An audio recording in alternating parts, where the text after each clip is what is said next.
The noon sun beat down on Garnet Ridge as townsfolk crowded the dusty square. On a rough wooden stage, men with papers in hand shouted bids, selling off contracts for labor like cattle at market. Among the weary faces stood a boy thin, silent, his eyes dulled by hunger yet holding a spark that refused to die. His name was Ardan Vale, barely 16, but already weathered by hardship. When the auctioneer called his turn, a hush swept through the crowd. Whispers passed, some mocking, some pitying, while Ardan kept his gaze fixed on the ground, too proud to beg yet too powerless to resist. From the back of the square, a tall figure in a dust-worn hat stepped forward. Harlon Graves, rancher of Cinder Creek, laid down $50 without hesitation. His voice was steady, his eyes calm. "This one comes with me." The auctioneer slammed his gavel, and murmurs rose at the unexpected bid. Some laughed, others shook their heads, but no one challenged him. Harlon walked to the stage and clasped Ardan's shackles himself, and said in a low voice meant for the boy alone, "You're not property here. You'll work for fair bread and a bed, nothing more." For the first time that day, Ardan dared to lift his eyes. Suspicion warred with relief, but when Harlon offered his hand, the boy hesitated only a moment before taking it. And so, in the heart of Garnet Ridge, a bargain was struck, not of ownership, but of trust, fragile and new. The trail to Cinder Creek was long, winding through dry plains and scattered mesquite. For Ardan, every mile felt like a step into the unknown. He rode in silence beside Harlon, too wary to ask questions, too tired to care.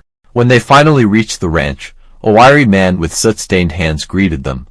Orrin Pike, the blacksmith, gave Ardan a hard look, then a nod that carried no judgment, only acceptance. For the first time, the boy wasn't met with mockery or pity. Days turned into weeks. Ardan learned to mend fences, care for horses, and eat at a table where no one sneered at his silence. Harlon spoke little, Orrin even less, yet the absence of cruelty was a language Ardan understood, but shadows stretched beyond the ranch. In town, whispers grew of Foreman Voss, a man known for quiet deals and restless eyes. Though no proof was spoken aloud, Ardan's instinct stirred. He recognized the same hunger for power that once shackled him. The peace of Cinder Creek was fragile. On a visit to Garnet Ridge, Ardan felt eyes on his back, lingering too long. Sheriff Durgan, broad and humorless, greeted him with a smile too sharp to trust. Soon after, whispers turned to accusations. A shipment of goods had vanished, and Durgan's men claimed they saw a boy near the wagons that night. Ardan's name was spoken in the saloon with sneers, his past used as a weapon against him. At first, Harlon's word was shield enough, but Durgan pressed harder. With the aid of Felix Crow, a tracker with no loyalty but coin, the sheriff spread rumors that the boy was a thief, a spy, maybe worse. Ardan's stomach clenched with a familiar dread. The chains were gone, yet the trap was being set anew, this time with law and lies. Ardan remembered a gift from his mother long ago, the art of shorthand writing. Few in Garnet Ridge could read, fewer still could write, and none knew the boy still carried this secret skill. Late at night, he followed where whispers led an abandoned barn at the edge of town. There, through the cracks, he saw Voss and Sheriff Durgan trading words in hushed tones.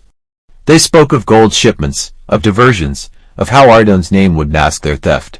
With a stub of charcoal, Ardan scribbled every word in his coded marks, proof if only he could live long enough to show it. Back at the ranch, Orrin found him pale but determined. "You've got something worth dying for, boy," the blacksmith said, "so make sure you live for it instead." Not all in Garnet Ridge turned away.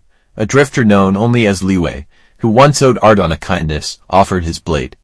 Even the town's weary school teacher risked her name to read the boy's shorthand aloud. Piece by piece, a circle of allies began to form around him. Yet danger grew closer. Felix Crow trailed him across canyons, leaving boot prints in the dust as a warning. Voss's men prowled near the ranch at night.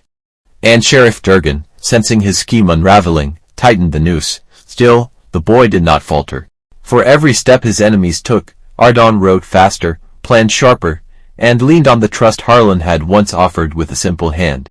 Word spread of an incoming shipment, one heavy with federal gold. It was bait, whispered to be Durgan and Voss's grandest theft yet. But this time, the trap would not catch Ardan, it would catch them, with U.S. Marshal Briggs riding in secret, and Harlon's ranch hands lying in wait among the rocks. The stage was set.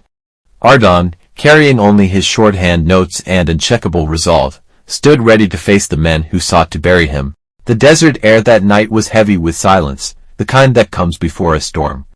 And when the wagons rolled into the canyon, every life in Garnet Ridge would be changed by what followed.